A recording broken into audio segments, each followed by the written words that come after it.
was a cheap paper cup. That's the detail that haunts her. 99 cents of scalding, dark roast agony splashed across a suit worth more than her life. He didn't flinch. He just looked at her, eyes like dead iron, and decided her life belonged to him now.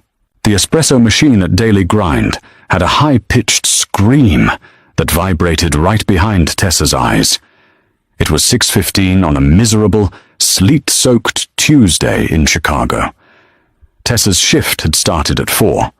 Her back ached, her apron smelled of sour milk, and she had exactly $32 in her checking account.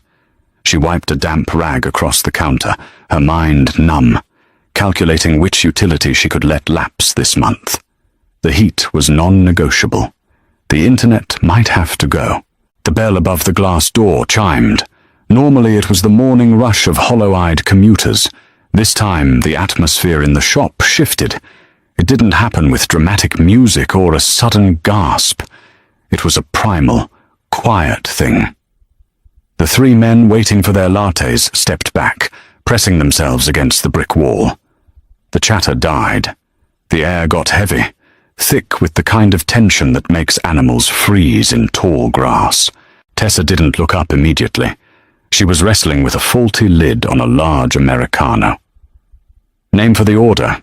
she asked, her voice flat, practiced. Silence. She finally lifted her head. He didn't look like the caricatures from the movies. There were no flashy rings, no cigar smoke, no aggressive swagger.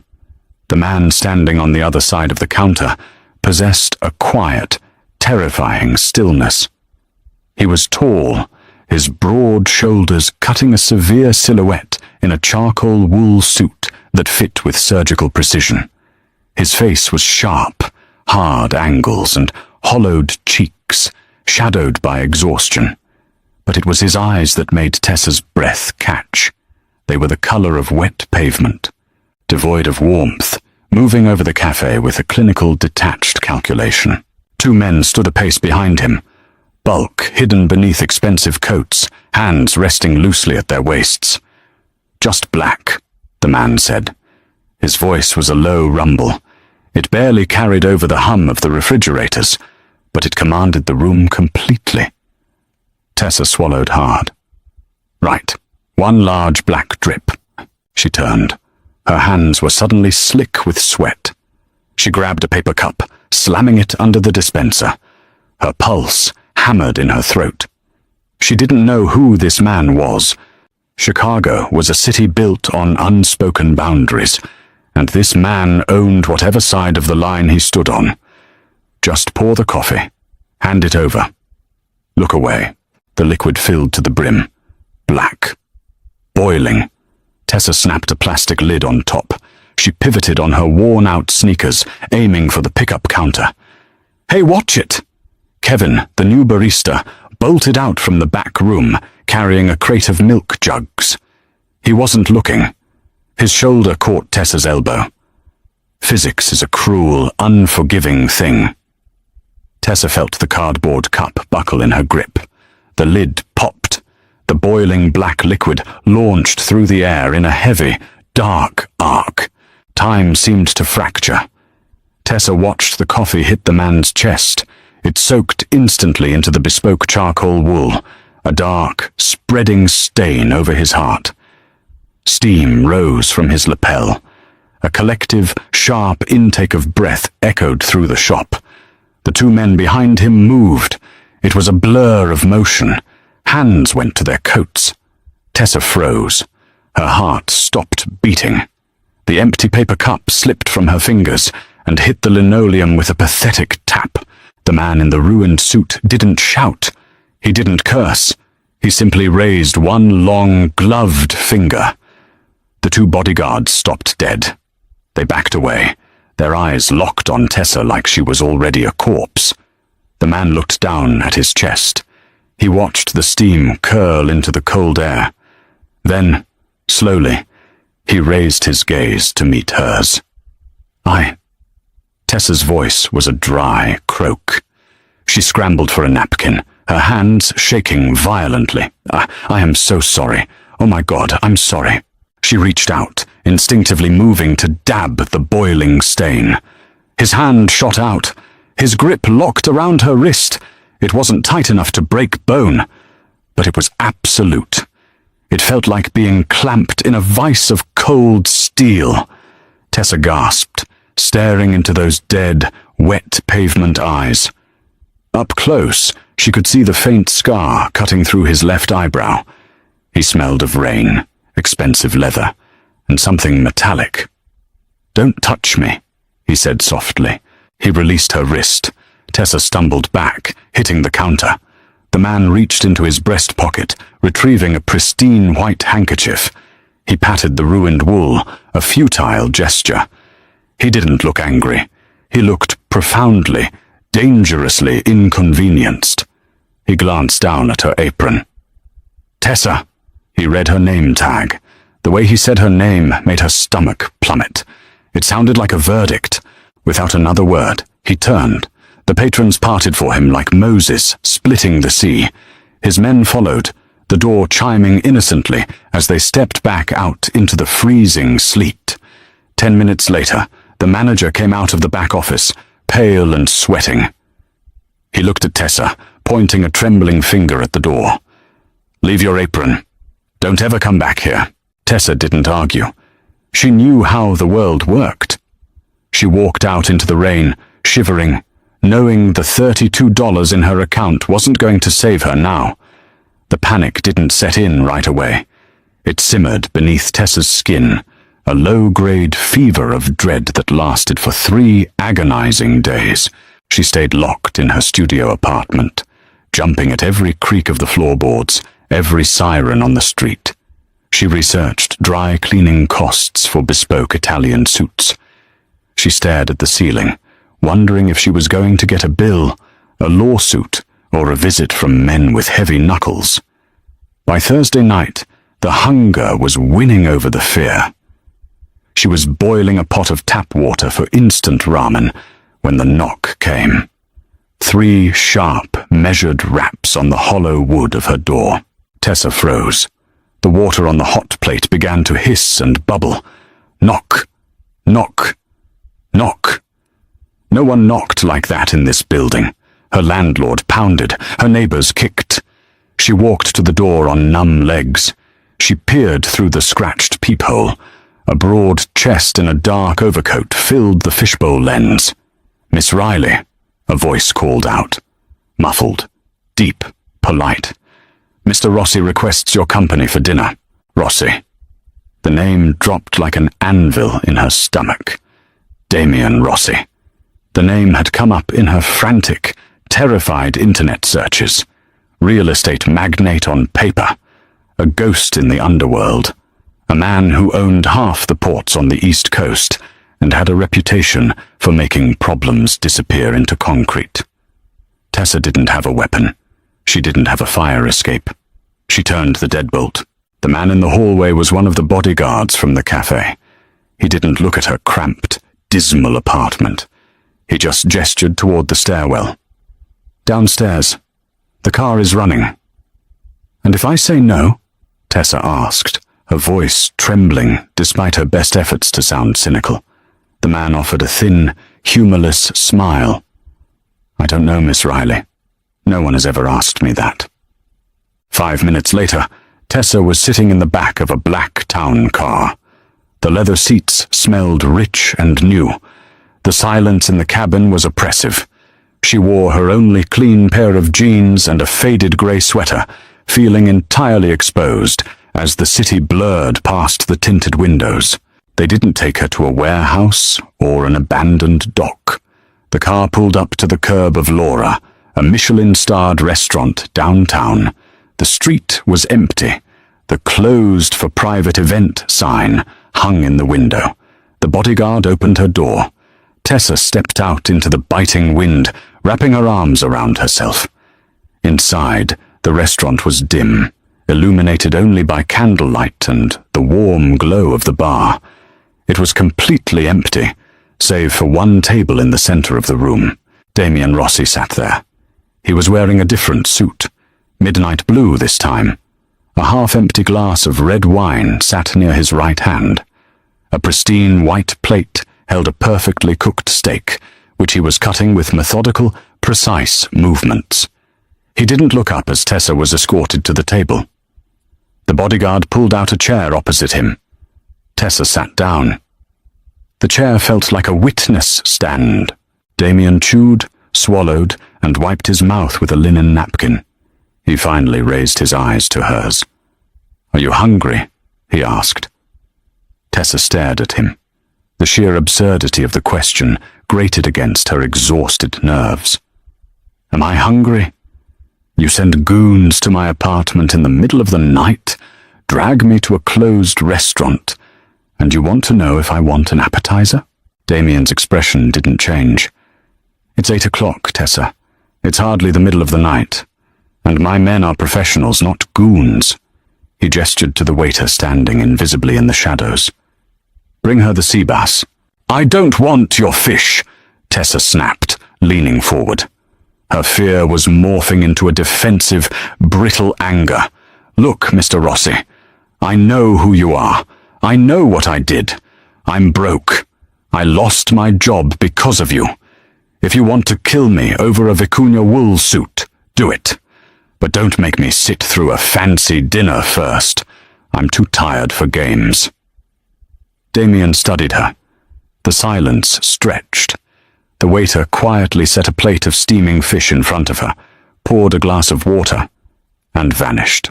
The suit was Keaton. $15,000, Damien said, his voice terrifyingly calm. "And you didn't lose your job because of me. You lost your job because your manager is a coward who fears my shadow." Tessa gripped the edges of the table. "What do you want?" Damien picked up his wine glass, swirling the dark liquid. "You have $32 in your bank account. You have $64,000 in medical debt from your late father's cancer treatments. You owe $8,000 to a local loan shark named Jimmy the Rat Vane, whose interest rates are going to result in your kneecaps being broken by next Thursday." Tessa felt the blood drain from her face. She sat perfectly still, stripped bare. "You looked into me. I look into everything that touches me," Damien replied softly. "I bought Jimmy's paper this morning. You don't owe him anymore. You owe me." Tessa let out a harsh, bitter laugh. "Great. So you own my debt. What's the repayment plan? You want me to run drugs? Clean your floors? Let me guess.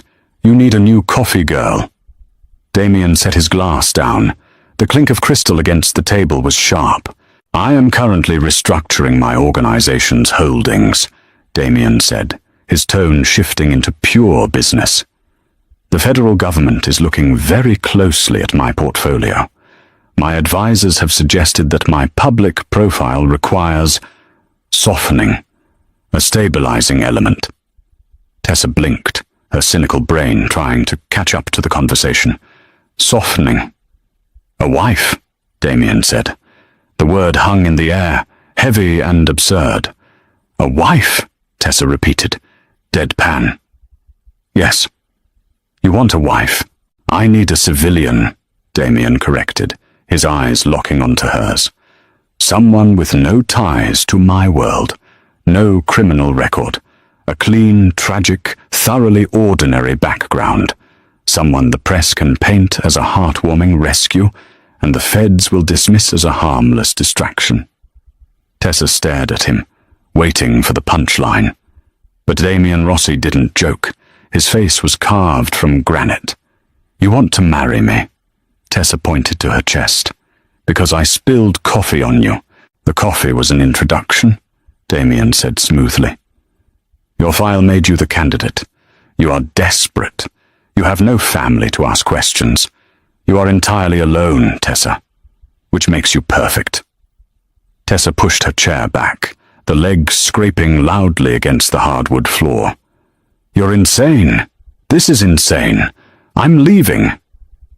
"Sit down," Damien said. He didn't raise his voice. He didn't have to.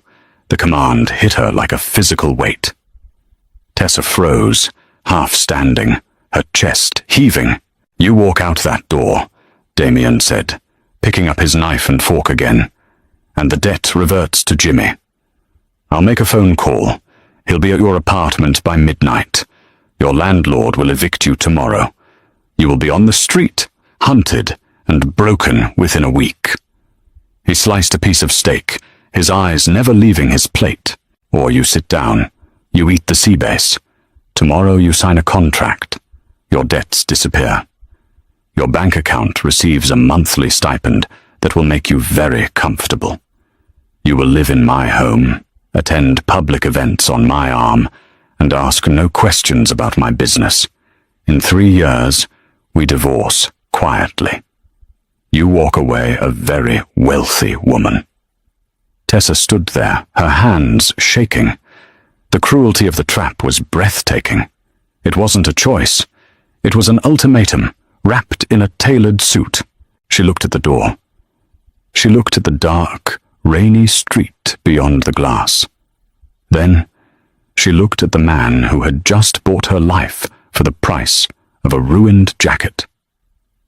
Slowly, hating herself with every inch of her being, Tessa sank back into the chair. Damien didn't smile. He simply nodded. "Eat," he commanded quietly. "You look tired." The Rossi estate was not a home. It was a fortress masquerading as architectural art, nestled on the edge of Lake Michigan, where the winter winds punished the stone facade. Steel gates, high security walls, and silent men patrolling the perimeter made it clear that this property was designed to keep the world out, or perhaps to keep its inhabitants locked inside. Tessa's entire life fit into a single frayed canvas duffel bag. When she dropped it onto the floor of her designated bedroom, a cavernous space of muted greys, brushed steel, and cold white marble, the dull thud echoed loudly. It felt exactly like dropping a heavy stone down a bottomless well. She stood in the center of the room, looking at the king-sized bed, wrapped in absurdly high thread-count sheets, feeling like an imposter who had just robbed a museum. Her new reality was governed by a 60-page non-disclosure agreement, drafted by men who wore suits sharper than Damien's, and a set of unspoken rules that dictated her daily existence. Rule 1. Do not enter the east wing of the basement under any circumstances. Rule 2. Do not ask about the men who arrive bleeding from the face in the middle of the night. Rule 3. Smile for the flashing cameras when you step out of the car. Damien operated on a relentless schedule, dictated by profit, leverage, and violence, though he flawlessly disguised it all as standard corporate strategy. For the first 2 months, they lived like two completely separate ghosts, haunting the exact same mausoleum. They shared breakfast at opposite ends of a long, polished mahogany table. He drank black coffee and read the Wall Street Journal, his face an unreadable mask. She ate dry toast, watching the grey rain hit the bulletproof glass of the dining room windows. They exchanged polite, hollow pleasantries about the weather or the traffic. It was completely sterile. It was physically safe, and it was incredibly suffocating. Tessa felt the cynical edge that had kept her alive in her cramped studio apartment, slowly dulling against the sheer weight of Damien's wealth. Her debts were gone. Her bank account displayed a number with too many zeros. Yet, she felt completely hollowed out. The first real crack in the thick ice between them happened in late November, during a high-profile charity gala for pediatric oncology. It was Tessa's official public debut as Damien Rossi's new wife. The stylists had arrived at noon, treating her like a mannequin. She wore a backless emerald silk gown that cost more than her entire college tuition, her hair pinned up in an intricate style, her neck weighed down by a heavy diamond collar that felt remarkably like a leash. The hotel ballroom was a chaotic sea of flashing bulbs, predatory journalists, and corrupt politicians who eagerly shook Damien's hand while desperately refusing to look him in the eye. Tessa played her assigned part flawlessly. She smiled until her cheeks cramped. She squeezed Damien's arm affectionately. She lied straight through her teeth about how they met, reciting a carefully curated fiction involving a mutual friend and a shared love of modern art. By midnight, the deafening noise, the overwhelming perfume, and the sheer hypocrisy of the room had worn her down to the bone. She slipped away while Damien was cornered by a shipping magnate, finding a quiet, dimly lit balcony overlooking the glittering city skyline. The freezing November wind was an absolute relief. She leaned heavily against the stone balustrade, closing her tired eyes, letting the biting cold numb her throbbing temples. The heavy glass door clicked open behind her. Damien stepped out into the freezing air. He didn't say a word immediately. He simply walked to the edge, standing shoulder to shoulder with her, looking out at the sprawling grid of city lights below. "You did remarkably well," he said quietly. His low rumble carried easily over the wind. The press bought the narrative. The senator from the 2nd District is no longer looking into my shipping manifests. You earned your keep tonight. Glad my immortal soul is worth a shipping manifest, Tessa replied dryly. She didn't look at him. She expected a sharp reprimand, a cold reminder of her massive debts and her contractual obligations. Instead, he unbuttoned his tailored tuxedo jacket and draped it gently over her bare shoulders. The silk lining was instantly warm, holding the faint, masculine scent of cedar, smoke, and expensive cologne. "I don't expect you to like this life," Damien said, leaning his forearms against the freezing stone. "I just expect you to survive it. 3 years, Tessa. Then you are free." She pulled the heavy coat tighter around her trembling frame. "Why do you even do it? You have enough clean money to buy a private island and disappear. You don't have to live like this, guarding every single door, buying every politician in the state, sleeping with one eye open." Damien slowly turned his head to look at her. In the dim, ambient light of the city, the sheer exhaustion etched into his face was stark and undeniable. He didn't look like a terrifying mob boss in that specific moment. He looked like an incredibly tired man drowning in a vast ocean he had deliberately created. "You think power is a physical object you can just put down when it gets heavy," he murmured, his eyes locking onto hers. "It isn't a coat, Tessa. It's a steel cage. If I step out of it now, the people I owe, and the people who owe me, they don't just wave goodbye and wish me well. They burn everything I've ever touched to ash." He paused, his gaze dropping to her pale hands gripping the stone. "I bought Jimmy's paper to own you. Yes. But I also did it because Jimmy is a feral animal. He wouldn't have just broken your knees for the 8 grand. He would have sold you to a place you couldn't escape." Tessa stopped breathing. She looked at him, truly looked at him for the first time, seeing the brutal, pragmatic truth reflecting in his eyes. "I'm not a good man," Damien stated flatly, pushing off the balustrade and standing tall. "Do not ever mistake this business arrangement for salvation. But while you wear my ring on your finger, no one in this miserable city will ever lay a single hand on you." He turned and walked back inside, leaving her completely alone with the flickering city lights and the heavy, undeniable warmth of his jacket settling into her skin. By month 6 of the forced contract, the surreal had become completely mundane. Tessa stopped flinching at the sight of holstered weapons beneath the jackets of the men who guarded the house. She learned exactly how Damien took his coffee. Black. No sugar. Served in a heavy ceramic mug. Never paper. She learned that he could not fall asleep without the television in the media room murmuring on a low volume. She learned that the jagged scar cutting through his left eyebrow came from a broken bottle when he was a teenager fighting for scraps on the south side. The fierce cynic inside her screamed that she was developing a textbook case of captivity bonding. The pragmatist knew it was much simpler than that. Damien was the absolute only constant in her strange, isolated world. The sterile civility that initially defined them slowly morphed into a quiet domesticity. They watched old noir films in the darkened media room on Sundays. They argued passionately over the hypocrisy of local zoning laws over dinner. Sometimes, when he thought she was completely distracted, his cold eyes would soften, resting on her face with a heavy, unspoken intensity that made her pulse hammer in her throat. The fragile illusion of safety shattered on an otherwise ordinary Tuesday afternoon. Tessa was alone in the sprawling kitchen, humming quietly to herself as she sliced a fresh lemon for her afternoon tea. Damien was locked in his private study down the hall, reviewing contracts with his legal team. The massive estate was eerily quiet, the rain drumming softly against the glass.